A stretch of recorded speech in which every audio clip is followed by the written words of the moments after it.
قحط پڑ گیا، جب مصر میں قحط پڑا تو دائیں بائیں بھی قحط پڑا، کنعان کے آپ رہنے والے تھے، وہاں بھی قحط پڑا۔ حضرت یعقوب بیٹے کی یاد میں رو رو کے تو آنکھوں کی بینائی چلی گئی۔ اور یارو باپ بھی بڑا ہی پیار کرتا ہے، بڑا ہی پیار کرتا ہے، بڑا ہی، پتہ ہے باقی تمہیں تحفے دیتے ہیں، باقی تم سے محبت کرتے ہیں، تو باپ تو بیٹے کو اپنی جوانی دے دیتا ہے، اپنی جوانی اپنے بیٹے کے نام کر دیتا ہے۔ باپ بھی بڑا ہی پیار کرتا ہے سنگیو، کوئی نہیں تول سکتا۔ بچے ایسے گھوم رہے ہوتے ہیں نا ابا جی کے سامنے، تو ان کا اٹھنا بیٹھنا چلنا ہی بڑا پیارا لگتا ہے، کا آنا جانا ہی بڑا پیارا لگتا ہے۔ باپ کا تو قد روز اونچا ہوتا ہے کہ اللہ نے مجھے لال عطا فرمائے۔ حضرت یعقوب کی آنکھوں کی بینائی چلی گئی رو رو کے۔ بھائی حضرت یوسف کے جب قحط پڑا تو انہیں پتا چلا کہ ایک واحد شہر مصر ہے جہاں گندم سٹاک ہے، جو کہ حضرت یوسف کو پتا تھا، خواب بادشاہ دیکھ چکا تھا، تو آپ نے مال 7 سالوں کے لیے جمع کر لیا۔ اب بھائی آئے، اللہ اکبر، دشمن سامنے نظر آئے، مخالف حاسد، تو پھر انسان ٹھہرا رہے اور انسان کمزور نہ ہو، طاقتور ہو، اتنا طاقتور ہو کہ حکمران ہی بن گیا ہو۔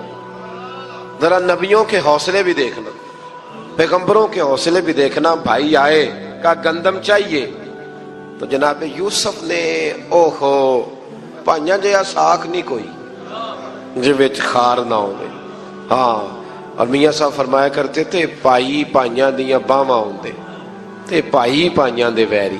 بھائی جیسے ہی داخل ہوئے تو جناب یوسف کی آنکھیں بھر آئیں، رو پڑے، او میرے بھائی آ گیا، رو پڑے۔ وزیر مشیر دائیں بائیں دیکھتے ہیں کہ حضرت یوسف کو کیا ہوا، رو پڑے اور بھر بھر کے گندم دی، اس کو اشارے کرتے چل تھوڑی اور ڈال دے، چل تھوڑی اور ڈال دے۔ جب بھائیوں کو دے چکے تو پھر فرمانے لگے کہ شاید اس سے گزارا نہ ہو، ضرورت پڑی تو دوبارہ بھی آ جانا۔ اپنی قوم کو ترس دے رہے تھوڑا تھوڑا کھاؤ، ان بھائیوں کو کہتے ہیں ضرورت پڑی نا آ جانا دوبارہ۔ اور کہنے لگے تمہارا ایک اور بھائی بھی ہے، کہاں ہے؟ بنیامین نام ہے۔ فرمایا ہو سکے تو اسے بھی لے آنا۔ بھائی پیسے لے کے آئے تھے گندم لینے کے لیے، اور جب واپس جانے لگے تو حضرت یوسف نے ان کی رقم دوبارہ رکھ دی، وہ دوبارہ ان کی بوریوں میں رکھ دی۔ گھر جا کے انہوں نے کھولی تو گندم بھی تھی اور پیسے بھی تھے۔ اب بھائیوں سے پیسے تھوڑی وصول کرنے، جا کے اپنے والد سے کہنے لگے ابا بادشاہ بڑے دیکھے ہیں پر اس میں کوئی خوشبو دیکھی، تو اس نے کہا ہے کہ اپنے دوسرے بھائی کو بھی لے کے آنا، تو بنیامین کو لے جائیں۔ حضرت یعقوب فرمانے لگے پہلے بھی تم پہ بھروسہ کر چکا ہوں، بار بار نہیں کروں گا، یوسف گوا چکا ہوں۔ پوتے بول پڑے، کہنے لگے دادا جی آپ تو ہر وقت یوسف یوسف ہی کرتے رہتے۔ انہوں نے ضد کی، اصرار کیا، تو جناب بنیامین کو ساتھ وعدہ لے کے، عہد لے کے، قسم لے کے بھیج دیا حضرت یعقوب نے۔ جناب بنیامین بھی پہنچے مصر میں، یہ دونوں ایک ماں سے تھے، سگے دونوں تھے۔ حضرت یوسف نے جناب بنیامین کو دیکھا تو اپنے ساتھ بٹھا لیا، اور ذرا باتیں باتیں کر کے نا ادھر بیٹھ جاؤ ادھر بیٹھ جاؤ، اچھا نہیں ہے جگہ آپ ادھر آ جاؤ میرے ساتھ بیٹھ جاؤ، بھائی تھا نا سگا، اچھا چلو ٹھیک ہے آپ ادھر آ جاؤ، بھائی کو ساتھ بٹھا لیا۔ ابھی جب چیزیں دینے لگے تو کان میں کہنے لگے، وہ پریشان تھے نا حضرت بنیامین کہ یہ بندہ کیا کر رہا ہے، تو کان میں کہنے لگے میں بھائی ہوں تیرا، میں یوسف ہوں۔ تو اس طرح کہا یار تھوڑے دن میرے پاس رہ نہیں جاتا، حضرت بنیامین کہنے لگے رہ جاتا ہوں۔ رہ گئے جناب بنیامین۔ اب کہا نہیں میں نہیں بھیجوں گا۔ کچھ لوگوں نے یہ لکھا ہے کہ حضرت بنیامین کے جو بوری تھی اس کے اندر انہوں نے تھیلے کے اندر شاہی پیالہ رکھ دیا، اور فرمایا اس کو ہم نہیں جانے دیں گے، ہمارا پیالہ کیسے، یہ نہیں کہا کہ یہ چور ہے، کہا پیالہ کیسے آیا اس کے تھیلے میں، لہذا یہ ابھی ہم رہے گا ہمارے پاس، دیکھیں گے۔ وہ باقی چلے گئے تو یہودا کہنے لگا کہ میں نہیں جاتا، میں یہیں ٹھہروں گا، اس لیے کہ میں باپ کو کیا بتاؤں گا کہ پہلے بھی میں کرتا میں ہی لے کے گیا تھا یوسف کا، اب میں کیا بتاؤں گا۔ واپس گئے اور جا کے بتایا کہ جناب بنیامین کو انہوں نے رکھ لیا ہے، معاملہ بن گیا ہے۔ وہ کہتے ہیں کیسے پیالہ آیا ہے، شاہی پیالہ۔ حضرت سیدنا یعقوب علیہ السلام فرمانے لگے میں نے تمہیں پہلے ہی کہا تھا کہ تم میرے بنیامین کو بھی لے جا رہے ہو، پہلے میں بھروسہ کر کے یوسف کے معاملے میں پریشان ہوں۔ فرمایا اس طرح کرو، جاؤ ڈھونڈو جا کے میرے یوسف کو، اور ڈھونڈو جا کے میرے بنیامین کو، جاؤ تلاش کرو۔ اللہ اکبر۔ بھائی دوبارہ آئے، گندم بھی ختم ہو گئی تھی، آتے ہی کہا کہ اے عزیز مصر، بڑی بری حالت ہے، ہم بڑے پریشان ہیں، ہمارے باپ کی رو رو کے آنکھیں چلی گئی ہیں، مہربانی کرو کچھ گندم بھی دے دو، اور اس طرح کرو کہ ہمارا بھائی بھی ہمیں واپس کر دو تاکہ ہم اسے لے جائیں اور ہمارے والد گرامی کی آنکھیں ٹھنڈی ہوں۔ حضرت یوسف علی نبینا علیہ الصلوۃ والسلام ان کی باتیں بھی سننے لگے اور غور سے ان کے چہرے بھی دیکھنے لگے، غور سے۔ تو جب انہوں نے حضرت یوسف علیہ السلام کی طرف غور سے دیکھا تو حضرت یوسف کہنے لگے مجھے پہچانتے ہو؟ پہچانتے ہو؟ کہا نہیں۔ فرمانے لگے میں یوسف ہوں۔ قال انا یوسف، کہنے لگے میں یوسف ہوں، اور حضرت بنیامین کی طرف اشارہ کر کے کہنے لگے وہذا اخی، اور یہ میرا بھائی ہے، میں یوسف ہوں اور یہ میرا بھائی ہے۔ اور فرمانے لگے اللہ نے ہم پر احسان کیا ہے، اور جو تقوی اختیار کرتا ہے اور صبر کرتا ہے اللہ تعالیٰ اس نیک کے اجر کو کبھی ضائع، یہ نہیں فرمایا میں نے بڑے تقوی کیے پرہیزگاری کی تو بچ گیا، فرمایا جو بھی تقوی اختیار کرے گا، جو بھی صبر کرے گا، اللہ اس نیک کے اجر کو کبھی ضائع نہیں کرے گا۔ پھر فرمانے لگے جاؤ آج تم پر کوئی گناہ نہیں، جاؤ ایک دم ہی اسی وقت ہی فرمایا جاؤ میں نے تمہیں معاف کیا، جاؤ میں نے تمہیں معاف کیا۔ اور فرمانے لگے میری دعا ہے کہ میرا رب بھی تمہیں معاف کر دے۔ پھر فرمایا یہ میری قمیض لے جاؤ، میرا کرتا، اور میرے باپ کی آنکھوں پہ ڈال دینا، امید ہے ان کی آنکھوں کی روشنی واپس آ جائے گی، جاؤ لے جاؤ۔ تو وہ کرتا لے کے گئے، اذهبوا بقمیصی ھذا، یہ میرا کرتا لے جاؤ۔ دیکھو اللہ والوں کے وجود سے جو چیز لگ جائے تبرک بن جاتی ہے۔ تو وہ کرتا لے کے گئے، بھائی ابھی دور ہی تھے، تو قرآن مجید کہتا ہے ابھی وہ دور تھے تو سیدنا یعقوب علیہ السلام فرمانے لگے بھئی مجھے یوسف کی خوشبو آ رہی ہے، مجھے نا یوسف کی، اللہ اکبر، کون اندازہ کرے باپ اور بیٹے کی محبت کا، مجھے نا خوشبو آ رہی ہے، یوسف کی خوشبو، مجھے خوشبو آ رہی ہے۔ تو حضرت سیدنا یعقوب علیہ السلام کی آنکھوں پہ ڈالا تو روشنی واپس آ گئی۔ کعبہ جی ذرا چل کے دیکھو تو صحیح رب نے آپ کے بیٹے کو کتنی شانیں عطا فرمائی۔ چلو نا، یہ 72 لوگ تھے جو یہاں سے چلے کنان سے، اور ہزاروں کا لشکر لے کر حضرت یوسف آئے، ہزاروں کا لشکر لے کے والد کے استقبال کے لیے۔ اور جب باپ بیٹے کی ملاقات ہوئی تو امام غزالی فرماتے ہیں 4 لوگ دنیا میں بڑا ہی روئے ہیں، ایک حضور بڑا روئے ہیں امت کے غم میں، اور ایک سیدہ فاطمہ بڑا ہی روئی ہیں حضور کے وصال کے بعد، اور تیسرا فرماتے ہیں یعقوب بڑا ہی روئے ہیں حضرت یوسف کے لیے، بڑا ہی، اور چوتھے امام زین العابدین بڑا ہی روئے ہیں واقعہ کربلا کے بعد۔ یہ 4 لوگ بڑا ہی روئے۔ پھر جب ملاقات ہوئی دونوں کی تو اس درد سے ملاقات ہوئی کہ ہر آنکھ اشک بار ہو گئی۔ باپ بیٹا اتنی وارفتگی سے مل رہے تھے، اتنی وارفتگی سے کہ دائیں بائیں انہیں خبر ہی نہ رہی کہ باقی لوگ بھی ہیں۔ حضرت علامہ اسماعیل حقی نے لکھا ہے کہ جناب جبریل امین حضرت یعقوب کے کان میں کہنے لگے بس کریں، اوپر تو ذرا نظر اٹھائیں، فرشتے بھی دیدار کے لیے آئے ہوئے ہیں۔ دیکھیں اللہ کے فرشتے بھی آئے ہیں اس منظر محبت کو دیکھنے کے لیے۔ حضرت سیدنا یعقوب علیہ السلام، حضرت یوسف کی والدہ، اور پھر آپ کے 11 بھائی سارے آپ کے لیے سجدے میں گر گئے۔ تو حضرت یوسف کہنے لگے ابا جی یہ وہ میرا خواب ہے جو میں نے بچپن میں دیکھا تھا، یہ وہ میرا خواب ہے۔ حضرت سیدنا یعقوب علیہ السلام پھر کم و بیش لگ بھگ 23 سال، کچھ نے لکھا ہے 40 سال مصر میں رہے، اور جب وصال ہونے لگا تو حضرت یوسف سے فرمانے لگے بیٹا مجھے یہاں دفن نہ کرنا، مجھے وہیں لے جانا جہاں میرے والد دفن ہے۔ وہاں جا کے وہ دفن ہوئے۔ حضرت یوسف علیہ السلام نے پھر سالوں حکومت کی مصر پر، پھر وہیں ان کی تدفین ہوئی، اور جب تدفین ہوئی تو اختلاف ہو گیا، ہر قبیلہ کہتا تھا ہم نے اپنی طرف یوسف کو دفن کرنا ہے، اس لیے کہ جس طرف ان کو دفن کریں گے خوشحالیاں ہوں گی۔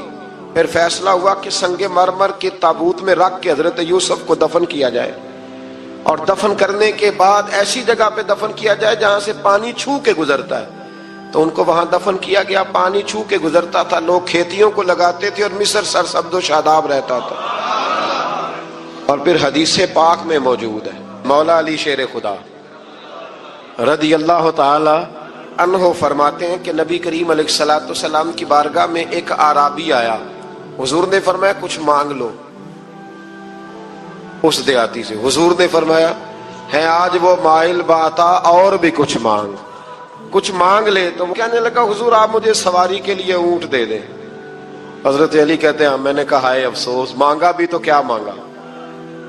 حضور نے فرمایا چل کچھ اور مانگ لے. کہنے لگا چلے آنے جانے کے لیے کرایہ بھی دے دیں, زادرہ بھی دے دیں, کھانے. کیا مانگا؟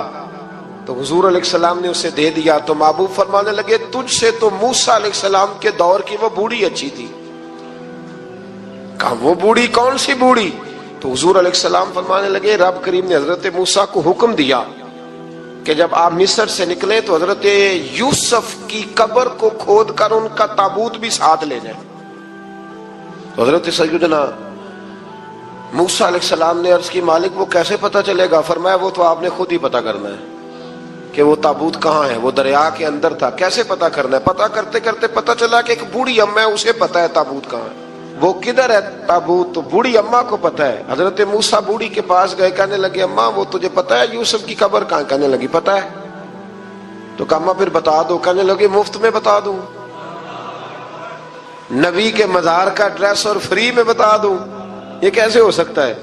تو حضرت سیدنا موسیٰ فرمانے لگے چل قیمت لے. طبرانی کی حدیث ہے, حضور بیان فرماتے ہیں حضرت موسیٰ کہنے لگے بتا کیا لے گی؟ کہنے لگی مجھے نا جنت میں وہ والا مکان دلائیں جس کے پڑوسی موسیٰ علیہ السلام ہو, میری اور آپ کی دیوار کٹھی ہو. کیا عقیدہ کند اللہ اکبر. تو حضرت موسیٰ کہنے لگے چل اماں مہربانی کر جنت مانگ لے, اب تو پڑوس ہی مانگنے لگ گئی ہے. تو اب نبیوں کا درجہ تو بڑا ہوگا, تو دینے والا اللہ ہے, میں دعا کرتا ہوں. تو کہنے لگی جی ٹھیک ہے, اگر آپ نہیں دیتے تو میں ایڈریس نہیں بتاتی. تو حضور فرمانے لگے اس سے تو وہ اچھی تھی. حضرت موسیٰ نے عرض کی کہ یا اللہ یہ نہیں بتا رہی تو اب کیا کروں؟ فرمایا موسیٰ وعدہ تو کر لے, مکان میں دے دوں گا, وعدہ کر لے. تو حضرت سیدنا یوسف کا مرتبہ دیکھیے کہ ان کے مزار کا پتہ بتانے کے لیے, مزار کا پتہ بتانے کے لیے اس خاتون نے حضرت موسیٰ سے جو قیمت لی وہ یہ تھی کہ میں جنت میں آپ کی پڑوسی بنوں گی پھر ایڈریس بتاؤں گی. تو حضرت موسیٰ نے وعدہ کیا تو پھر اس نے پتہ بتایا کہ فلاں جگہ مزار ہے. یہ تقریباً سینکڑوں سال بعد حضرت موسیٰ وہ وہاں سے نکال کے تابوت اپنے ساتھ لے کر کے گئے. یہ وہ واقعہ جسے قرآن نے احسن القصص قرار دیا. اللہ کریم نے ہمیں اس واقعے میں یہ بتایا ہے کہ معاملات زندگی سے گھبرایا نہ کرو. جب بھی کوئی آزمائش آتی ہے نا تو پھر اللہ دو آسانیاں عطا کرتا ہے. اور یہ بھی یاد رکھیں جو آسانیوں والے ہوتے ہیں نا آزمائشیں بھی انہیں آتی ہیں. جو لاڈلے زیادہ ہوتے ہیں کئی دفعہ تکلیفیں بھی زیادہ. اللہ تعالیٰ لاڈلوں کو تکلیفوں سے محفوظ رکھے, لیکن تکلیفیں بھی زیادہ انہیں آتی ہیں. حضرت یوسف لاڈلے تھے تو سیدھے کنویں میں گئے تھے, لیکن اللہ بڑا کریم ہے, بھائیوں نے 20 درہم قیمت لگائی تو رب کریم نے فرمایا دیکھنا پھر میں اپنے یوسف کی کیا قیمت بیان کرتا.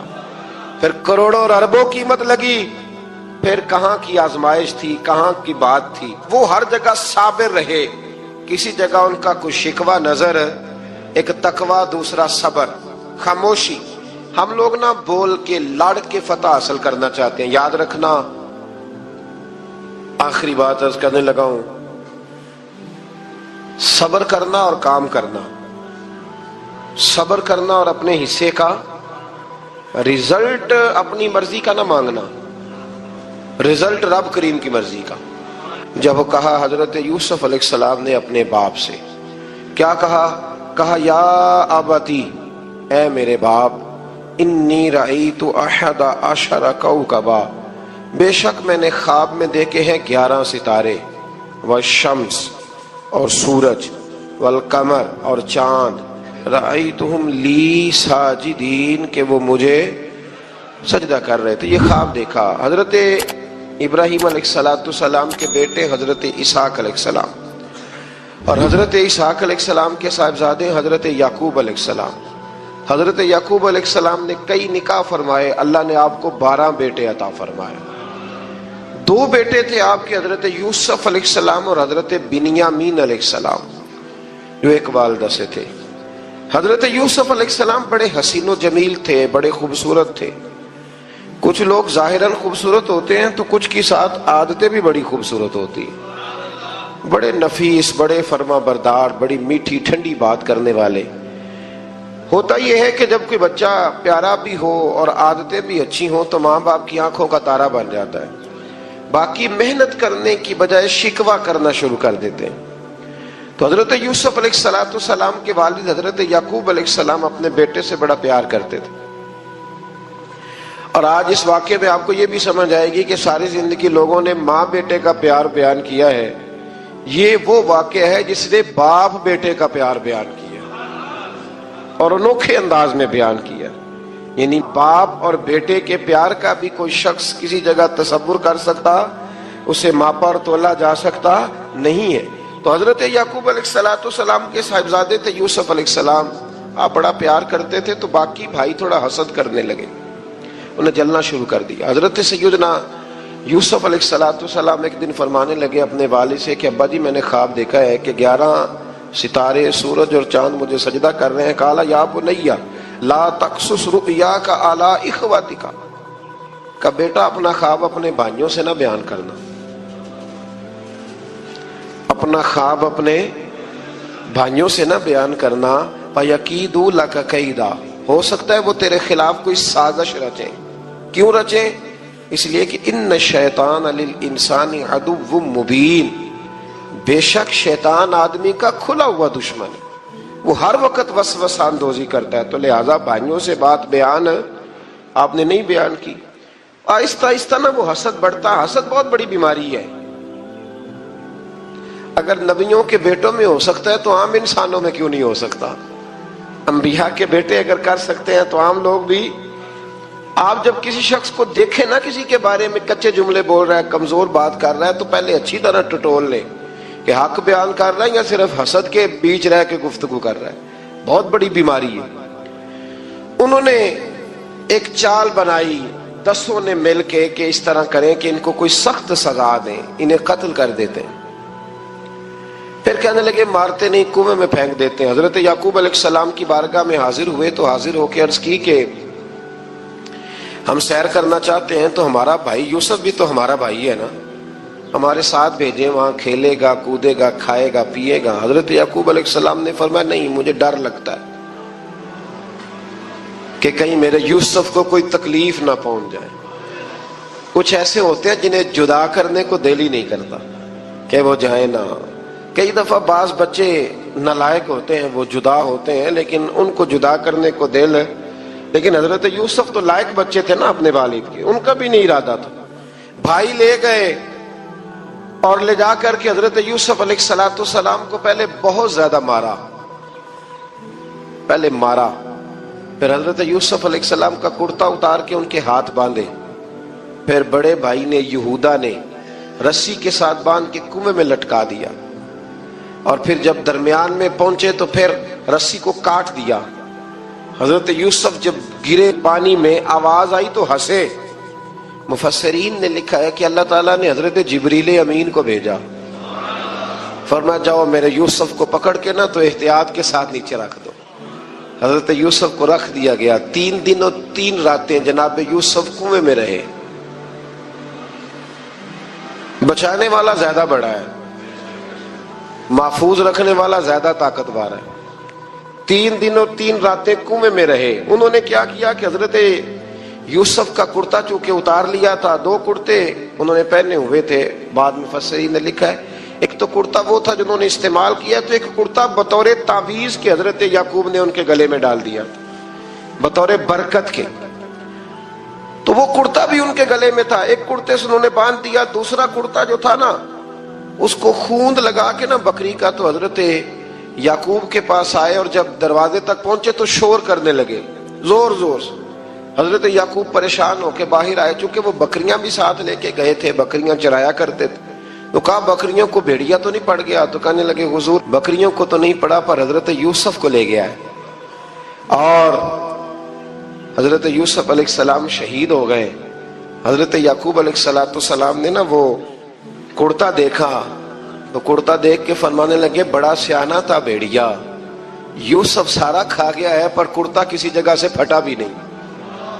اس کا مطلب ہے کہ حضرت یعقوب کو سمجھ آ گئی کہ میرے یوسف کو بھیڑیے نے کھایا نہیں ہے۔ یہ قرآن مجید ہے، فرمایا بڑا سمجھدار تھا بھائی، کرتا پھٹا بھی نہیں اور یوسف وہ سارا کھا گیا۔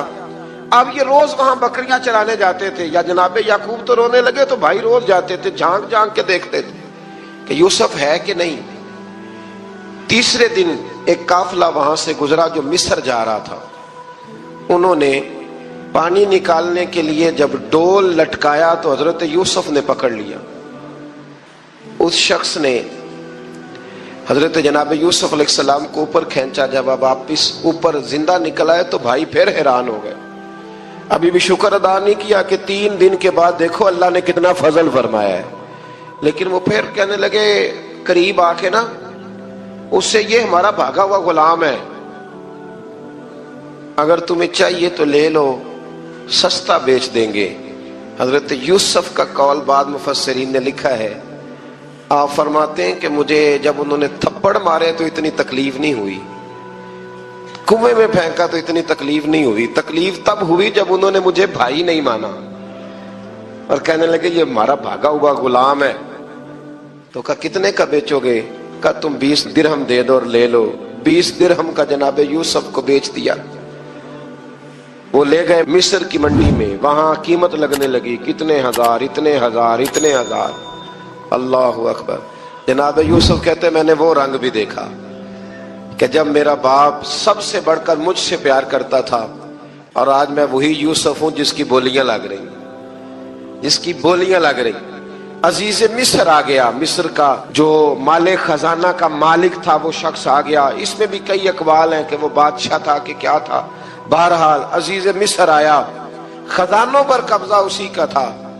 اس نے حضرت یوسف علیہ السلام کے وزن کے برابر سونا تول کے دیا، وزن کے برابر چاندی تول کے دی، وزن کے برابر اس نے ہیرے جواہرات دیے، پھر گھر لے گیا۔ اور جناب یوسف علیہ السلام فرماتے ہیں میں ایک آزمائش سے نکلا، جب گھر آیا تو بڑے سکون سے رہنے لگا۔ عزیز مصر نے اپنی بیوی زلیخا سے کہا اس کا خاص خیال رکھنا۔ فرماتے ہیں محبت ملنے لگی، پیار ملنے لگا، گھر میں بڑی خوشی سے رہنے لگا، پر اللہ کو کچھ اور ہی منظور تھا۔ آزمائش پر آزمائش ذرا دیکھیے گا، پہلے باپ کا پیار، پھر کنواں، پھر کنویں سے بچ گئے تو مصر کی منڈی۔ فرماتے ہیں وہاں سے میں بچ کے آیا تو عزیز مصر کے گھر رہنے لگا۔ زلیخا فریفتہ ہو گئی، گناہ کی دعوت دینے لگی، تو حضرت یوسف نے کہا قال معاذ اللہ، میں اللہ کی پناہ چاہتا ہوں۔ سارے دروازے بند کر کے جب وہ پیچھے بھاگی، اصل حسین وہی شخص ہوتا ہے جو اپنے باطن کے حسن کو بچا لیا کرتا ہے، جو سوداگری کرنے لگے وہ تھوڑا حسین ہوتا ہے۔ حضرت یوسف علیہ السلام جب بھاگے تو اس نے پیچھے سے پکڑ کے کرتا کھینچا، کرتا پھٹ گیا۔ ابھی آپ دروازے تک پہنچے تھے، عزیز مصر خود آ گیا۔ اس نے آگے کہا یہ کیا ہو رہا ہے؟ تو اس نے مکر کیا، زلیخا نے، کہنے لگی کہ ہونا کیا ہے، اس کو گھر میں رکھ کے پالا ہے، اب جوان ہوا ہے تو معاذ اللہ اس نے میرے طرف دست درازی کرنے کی کوشش کی ہے۔ حضرت یوسف پھر خاموش ہو گئے۔ بھائی بیچ رہے تھے تو پھر بھی خاموش تھے۔ کبھی کبھی کچھ چیزیں خاموش رہ کے سہنی پڑتی ہیں۔ زخم پہ زخم کھا کے جی، خونے جگر کے گھونٹ پی، آہ نہ کر لبوں کو سی، یہ عشق ہے کو دل لگی نہیں۔ حضرت یوسف علیہ السلام پھر چپ ہے۔ زلیخا نے بڑی باتیں کی۔ ایک دانا آدمی تھا، قرآن کہتا ہے ایک بولا بولنے والا، ایک عقل مند بولا۔ اس نے کہا دیکھو نہ زلیخا کی سنو نہ یوسف کی سنو، اگر تو کرتا آگے سے پھٹا ہوا ہے تو پھر غلطی ہے جناب یوسف کی، اور اگر پیچھے سے پھٹا ہے تو پھر زلیخا کی غلطی۔ حضرت یوسف کی معاذ اللہ پھر غلطی۔ تو عزیز مصر نے کرتا دیکھا تو پیچھے سے پھٹا تھا، لیکن امام قرطبی کہتے ہیں وہ کوئی عقل مند آدمی نہیں، وہ تو 4 مہینے کا بچہ تھا، وہ ایک 4 مہینے کا وہ قریب تھا۔ حضرت یوسف علیہ السلام کی گواہی دینے کے لیے اللہ نے اسے زبان دی تھی. زلیخا کے ماموں کا بیٹا تھا, 4 مہینہ کا گہوارے میں لیٹا ہوا, جب بادشاہ سے فیصلہ نہیں ہو رہا تھا اور بادشاہ پریشان تھا عزیز مصر کہ کسی کو جا کے بتاؤں گا تو کوئی کیا سوچے گا, اس کے گھر میں کیا کچھ ہوتا ہے. کہتے پریشان تھا تو پنگوڑے سے بچہ بول پڑا. کہنے لگا بادشاہ اگر تو کرتا آگے سے پھٹا ہے تو پھر معاذ اللہ غلطی حضرت یوسف کی, اگر پیچھے سے پھٹا ہے تو پھر زلیخا کی. تو کرتا پیچھے سے پھٹا تھا. حضرت یوسف کے حق میں گواہی مکمل ہو گئی. اب آہستہ آہستہ نا دربار میں محل میں بات پھیلنے لگی تو بیویاں کہنے لگی اوہو زلیخا تو ایک غلام پہ عاشق ہو گئی ہے, ایک غلام پہ. تو زلیخا کہنے لگی تو مجھے میرا محبوب نہیں ڈٹھا. یہ رٹے ڈالنے والے دیکھتے نہیں اور دور کھڑے رہ رہ کے کہانیاں سناتے رہتے. انہوں نے کہا تو نے ابھی دیکھا نہیں نا, تو نے ابھی تجھے کیا پتا ہو کہ ماجرا کیا ہے. تو کہنے لگی نہیں تو غلام پہ. اس نے کہا چلو تجربہ کراتی ہوں. ساری عورتوں کو بٹھایا, ہاتھ میں ایک ایک سیب دیا, ایک ایک چھری دی, اور جب پوری تیاری ہو گئی پھل کاٹنے کی عورتوں کی تو جناب یوسف سے کہا ذرا جھلک تو دکھاؤ. تو حضرت یوسف نے جب جھلک دکھائی تو قرآن کہتا ہے سیب کاٹنے کی بجائے ہاتھ کاٹ لیے اور کہنے لگی اوہو یہ کوئی بشر نہیں, یہ تو کوئی فرشتہ ہے, یہ کوئی فرشتہ ہے, یہ تو کوئی اللہ تبارک و تعالیٰ کی طرف سے آنے والا کوئی کرامت والا عزت والا شان والا فرشتہ ہے. حضرت زلیخا کہنے لگی سمجھ آئیے پھر تو مجھ پر شکوہ کرتی تھی. تو اب وہ بات بھی آہستہ آہستہ پھیلنے لگی کہ حضرت یوسف علیہ السلام کی غلطی نہیں, غلطی زلیخا کی. اب بادشاہ نے زلیخا سے کہا کہ اگر تو میں تیری بات کروں تو تیرے ساتھ میری بدنامی کا بھی ڈر ہے, کیا کرے. طے یہ پایا کہ حضرت یوسف کو جیل میں ڈال دیا جائے. پہلے بھائیوں کے تھپڑ, پھر کنواں, پھر مصر کی منڈی, پھر زلیخا کا الزام, اور پھر باری آ گئی جیل جانے کی. حضرت یوسف علیہ السلام کو جیل میں, کچھ نے لکھا ہے 12 سال جیل میں رہے, جیل میں ڈال دیا. حضرت یوسف علیہ السلام جیل میں کیا کرتے؟ واعظ فرماتے, تبلیغ فرماتے, لوگوں کو اللہ کی توحید کی دعوت دیتے. وہاں جیل میں نا ایک شخص نے خواب دیکھا. اس نے دیکھا کہ میرے سر پہ نا پرندے کھا رہے.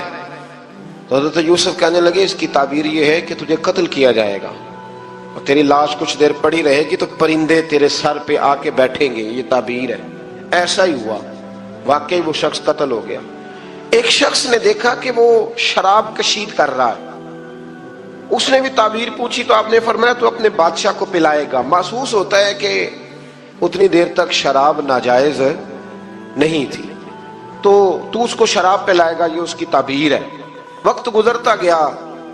وقت جو ہوتا ہے نا, وقت یہ خود بخود لوگوں کی بے گناہی ثابت کر دیتا ہے. ایک وقت میں نا پراپوگنڈا ہوتا ہے تو ہر آدمی پراپوگنڈے کا شکار ہوتا ہے. پھر جب وقت گزرتا جاتا ہے تو خود بخود وقت کا گزرنا کچھ چیزوں کا خود بخود حال بن جاتا ہے. حضرت یوسف علی نبینا علیہ الصلوۃ والسلام کو جب 12 سال بیت گئے تو بادشاہ نے, عزیز مصر نے خواب دیکھا. اس نے خواب دیکھا کہ 7 موٹی تازی گائیں دبلی پتلی گائیں کو کھا گئی, اور 7 خشک بالیاں ہیں اور 7 سرسبز و شاداب بالیاں ہیں. اپنے وزیر سے کہنے لگا کوئی تعبیر والا بندہ ملے. اس نے کہا کہ ایک بندہ ہے جس کی تعبیریں بڑی سچی ہیں.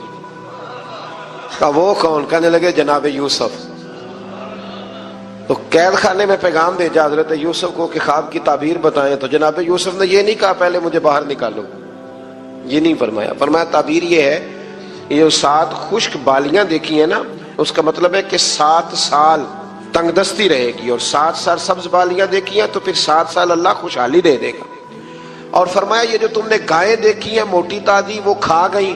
فرمایا اس کی تعبیر یہ ہے کہ کوشش کرنا جو تمہارے پاس دن یہ چل رہے ہیں جن میں سرسبز و شاداب ہے کھیتیاں, تو 7 سالوں کے لیے اناج جمع کر لینا, بالیوں کے اندر ہی رہنے دینا, باہر نہ نکالنا.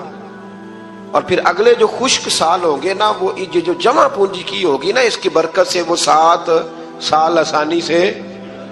اس پر ہمارے مفسرین نے لکھا ہے, اس آیت پر صوفیاء اور بزرگ تو کہتے ہیں نا سارا اللہ کے راستے میں دے دو, یہ بھی بات اچھی ہے. لیکن اگر کوئی اپنے بچوں کے لیے آنے والے وقت کے لیے کچھ چیزیں سنبھال کے رکھے تو یہ بھی سورہ یوسف سے ثابت ہے, یہ بھی سورہ یوسف سے، تو یہ بھی کوئی ایسا فعل نہیں ہے جس پر کوئی شخص تنقید کر سکے۔ عام دام برسر مطلب حضرت یوسف نے جب تعبیر بتائی تو بادشاہ کہنے لگا کہ انہیں باہر نکالو۔ آپ فرمانے لگے میں نہیں نکلتا بھائی، نہیں نکلتا میں جیل سے، یہی ٹھیک ہوں میں۔ آپ کیوں نہیں نکلتے؟ کہنے لگے پہلے اعلان کر کے لوگوں کو بتا کہ میں بے قصور ہوں۔ وہ جو تو نے پراپوگنڈا کیا نا اپنے منہ سے اعلان کر، اس نے جناب زلیخا کو بلایا، ان عورتوں کو بلایا، وہ عورتیں ساری سامنے آئیں، انہوں نے گواہی دی کہ یوسف تو بے گناہ ہے۔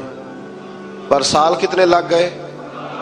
اللہ اکبر، 12 سال لگ گئے۔ یقین کریں کچھ لوگوں کو یہ ثابت کرنے میں نا کہ میں ٹھیک ہوں زندگی بیت جاتی ہے، اور میں تمہارا خیر کا ہوں زندگی بیت جاتی ہے۔ لوگوں کو ہوش تب آتی ہے جب مزار پر چادر ڈالنے کا ٹائم آ جاتا ہے، ہوش تب آتی ہے، لیکن پھر ہوش کا کوئی فائدہ۔ 12 سال کے بعد بادشاہ نے ان کو بلایا اور کہنے لگا کہ یہ جو خواب میں نے آپ کو سنایا اب کرنا کیا ہے؟ تو حضرت یوسف کہنے لگے تم سے کچھ بھی نہیں ہوگا، اگر کچھ کرنا ہے تو پھر یہ خزانے کی ذمہ داری میری لگاؤ۔ اگر کوئی قابل آدمی ہو تو وہ آگے بڑھ کے بات کر سکتا ہے۔ یہاں ہر بندہ ہی آگے بڑھ کے کہتا ہے مجھے دے دو ڈیوٹی، لیکن قابل ہو تو وہ آگے بڑھ کے بات کرے اور سمجھے کہ میرے علاوہ کسی کے لیے مشکل ہے تو پھر وہ آگے بڑھے۔ حضرت یوسف نے جب کہا تو انہوں نے آپ کو وزیر خزانہ بنا دیا۔ پھر ایک وقت آیا کہ وہ عزیز مصر ہی بن گئے کہ اگر اللہ نہ چاہتا تو ہم یہ کام نہ کرتے۔ یہ ایک نفسیاتی حربہ ہے کہ اللہ نے طاقت دی ہے نا جی، تو یہ ایک نفسیاتی، اس کا بیان اللہ کریم نے یہاں ان آیات مقدسہ میں فرمایا۔ در حقیقت بات یہ ہے کہ اللہ کی مشیت اور ہے اور اس کی رضا اور ہے۔ مثلا مجرم کو سزا دینا اس کی مشیت ہے، لیکن اس کی رضا میں ہے کہ کوئی اس کی نافرمانی نہ کرے۔ اگر سب کو جبری طور پر اطاعت کے رستے پر ڈالنا اللہ تعالیٰ کی مشیت ہوتی تو پھر کسی کی مجال نہ ہوتی کہ اس کا حکم نہ مانے۔ لیکن اب مشیت اور ہوتی ہے، رضا اور ہوتی ہے۔ اللہ کی یہ رضا نہیں کہ اس کے بندے دوزخ میں جائیں، لیکن اس نے قانون بنایا ہے کہ اگر تم نافرمانی کرو گے تو دوزخ میں، تو یہ رضا نہیں، یہ اللہ کی مشیت۔ تو یہ اللہ نے طاقت نہیں دی لوگوں کو، اس لیے نہیں دی تھی کہ وہ ظلم کریں، لیکن اگر انہوں نے ظلم کیا ہے تو اب انہیں سزا بھی ملے گی۔ تو یہ شخص نہ کوئی کہے کہ وہ اللہ کی دی ہوئی طاقت سے معاذ اللہ، یہ بہت سارے لوگ بیوقوفی والی باتیں کرتے ہیں۔ ایک دفعہ بزرگوں نے لکھا ہے کہ ایک شخص جو تھا وہ کسی کے باغ سے روز پھل توڑ کے کھا جایا کرتا تھا، تو مالک بڑا سیدھا سادہ تھا، تو مالک اس کو کہتا کہ بھئی تو روز میرے باغ سے پھل توڑ کے کھاتا ہے، تو وہ کہتا باغ بھی اللہ کا ہے، زمین بھی اللہ کی ہے، اور میں بندہ بھی اللہ کا ہوں۔ وہ چپ کر جاتا، سادہ آدمی تھا۔ بہت سارے لوگ کہتے ہیں نا جی آ کے، ایک صاحب مجھے کہنے لگے جی کل میرے ساتھ بڑا عجیب معاملہ ہوا، ایک بندے نے مجھے کہا تجھے قسم ہو اللہ کی جو جیب میں ہے سارا کچھ دے دے، اور میں نے کہا نہیں دینا چاہیے۔ تو وہ مجھے مشورہ دینے لگا، کہنے لگا حضرت جی اس نے اللہ کی قسم دی تھی۔ تو میں نے کہا مکان کتنے مرلے کا تیرا؟ کہنے لگا ہے 10 مرلے کا۔ کتنے کا ہے؟ کہنے لگا جی اللہ کا شکر ہے 60-70 لاکھ کا ہوگا۔ میں نے کہا ایک بندہ بلاؤں تجھے قسم دے تو اس کے نام رجسٹری کر دینا۔ کہنے لگے نہیں یہ نہیں ہو سکتا۔